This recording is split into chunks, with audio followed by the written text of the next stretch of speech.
Hello hi అండి, అందరికి నమస్తే. సవిత వంటల కార్యక్రమానికి స్వాగత. మరి ఈ రోజైతే వంగి భాత్ అయితే చేసుకోనండి. మరి ఎలా చేసుకోవాలో చూద్దాం రండి. వీడియోలో వెళ్లే ముందు అయితే మా ఛానల్ ని సబ్స్క్రైబ్ చేసుకోండి. నచ్చితే కనుక లైక్ చేయండి, షేర్ చేయండి. దానికి కావాల్సిన పదార్థాలు అయితే చూద్దామండి. పావు కిలో మీద వంకాయ అయితే తీసుకునండి. 4 భాగాల్లో కట్ చేసి పెట్టేసుకోవాలి. 1 కప్ పెరుగు, గ్లాస్నర అయితే బియ్యం తీసుకున్నానండి. నేనైతే నానబెట్టేసుకున్నాను. పచ్చిమిర్చి, ఉల్లిగడ్డ, కలేమాకు, 3 టమాటాలు, అల్లం వెల్లిగడ్డ పేస్ట్, పల్లీలు, పచ్చి కొబ్బరి, బిర్యానీ ఆకు, షాజీరా, ఇలాచి, లవంగాలు. ముందుగా స్టవ్ ఆన్ చేసేసుకొని పల్లీలు అయితే వేయించేసుకోవాలండి. 1 టేబుల్ స్పూన్ ధనియాలండి ఇందులోకి వేసుకోవాలి. వేయించేసుకోవాలండి. బాగా వేగిపోయినాయండి. ఇందులోకి పచ్చి కొబ్బరి అయితే వేసుకుంటున్నాను. ఒక 2 నిమిషాలు కలిపేసుకొని తీసేసుకోవాలండి. వేగిపోయినాయి. మిక్సీ గిన్నెలోకి వేసుకుందామండి. స్టవ్ మీద కుక్కర్ పెట్టేసుకుందామండి. కట్ చేసి పెట్టేసుకున్న వంకాయలో పెరిగేసేసుకుందామండి. కారం తగినంత కారం అయితే వేసుకుందాము.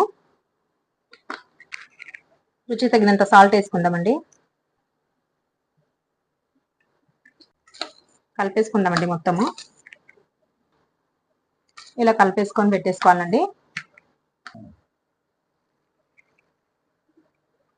ఆయిల్ వేసుకుంటున్నాండి. ఇందులోకి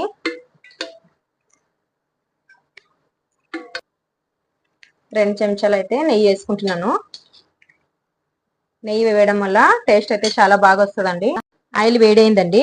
1 టేబుల్ స్పూన్ అయితే జీలకర్ర వేసుకుంటున్నాను. 1 టేబుల్ స్పూన్ ఆవాలు. జీలకర్ర ఆవాలు చిటపటలు ఆడుతున్నాయండి. సన్న కట్ చేసి పెట్టేసుకున్న ఉల్లిగడ్డలు వేసుకుంటాం. ఇందులోకి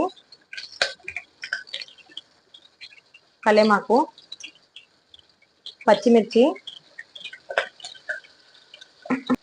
కలిపేసుకుందామండి ఒకసారి అయితే.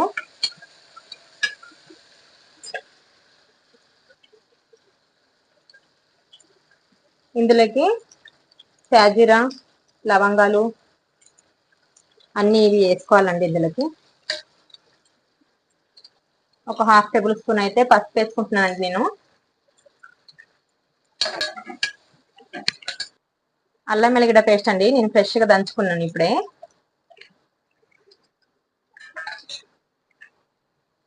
సన్న కట్ చేసి పెట్టేసుకున్న టమాటాలు కలిపేసుకుందాం ఇంకొకసారి. మిశ్రమం అంతా మొత్తము వేగిపోయిందండి.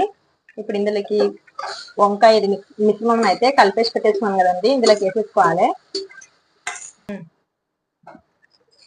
ఇంకొకసారి కలిపేసుకుందామండి. బాగా ఒక 2 నిమిషాల పాటు మగ్గించేసుకోవాలి వంకాయ అనేది. పల్లీలు, కొబ్బరి అయితే మిక్సీ పట్టేసుకుందామండి. మిక్సీ పట్టేసుకున్న మిశ్రమం అయితే ఇందులో వేసేసుకోవాలి. నా దగ్గర అయితే నువ్వులు లేవు కాబట్టి నేను వేసుకోలేనండి. మీ దగ్గర నువ్వులు ఉంటే వేసుకోవచ్చు. వంకాయ అనేది మగ్గిపోయినాయండి. ఇప్పుడు నానబెట్టేసుకున్న బియ్యం అయితే ఇందులోకి వేసేసుకుందాము. ఫ్రై చేసుకుందామండి ఇంకొకసారి బియ్యం అయితే.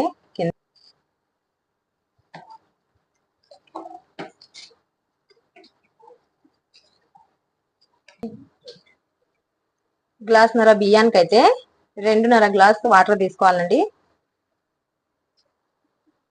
ఇంకొద్దిగంత సాల్ట్ వేసుకుందామండి. చూసి వేసుకోవాలి. ఇంతకు ముందు అయితే వేసుకున్నాం కాబట్టి మనం చూసి వేసుకోవాలండి సాల్ట్ అయితే.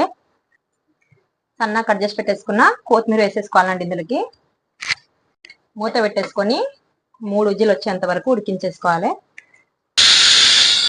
స్టవ్ బంద్ చేసేసుకుందామండి. అన్నం అయితే రెడీ అయింది.